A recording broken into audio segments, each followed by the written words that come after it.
জুবিনৰ বিষয়ে আহিব খুজিছোঁ। বহু সময়ত ব্যক্তিগত কথা কোৱা উচিত নহয় আৰু ব্যক্তিগত কথা কোৱাৰ পৰিৱেশো নাথাকে। যোৱা 6টা বছৰ আগতে এদিন মই কৈছিলোঁ যে জুবিনক বিপথে পৰিচালিত কৰাত তেওঁৰ আশে-পাশে লাগি থকা মানুহখিনি জড়িত হৈ আছে।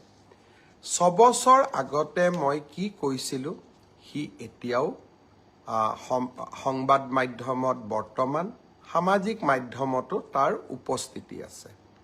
সেয়েহে মোৰ গোটেই ঘটনাৰ সম্পৰ্কত মোৰ মতামত বা স্পষ্ট ভাৱ আজি নহয় 6 বছৰ আগতে মই ৰাইজৰ ওচৰত বা ৰাইজক মই জনাইছিলোঁ। জুবিন আমাৰ জাতীয় সম্পদ।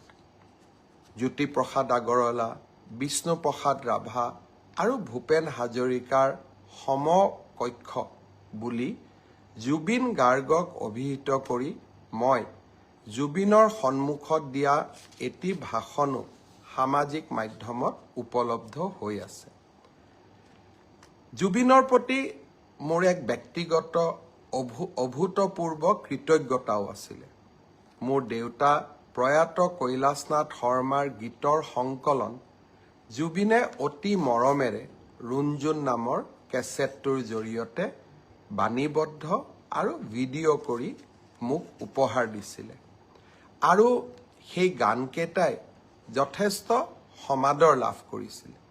এজন পুত্ৰ হিচাপে তাতকৈ গৌৰৱৰ কথা একোৱেই নাছিল আৰু সেয়েহে জুবিনে য'তেই যেনেকে কৰবাত আমি যদি কেতিয়াবা জুবিনৰ যাত্ৰাৰ সংগী হ'বলৈ সুবিধা পাইছিলোঁ তাক কেতিয়াও মই হাতৰ পৰা ওলাই যাব দিয়া নাছিলোঁ।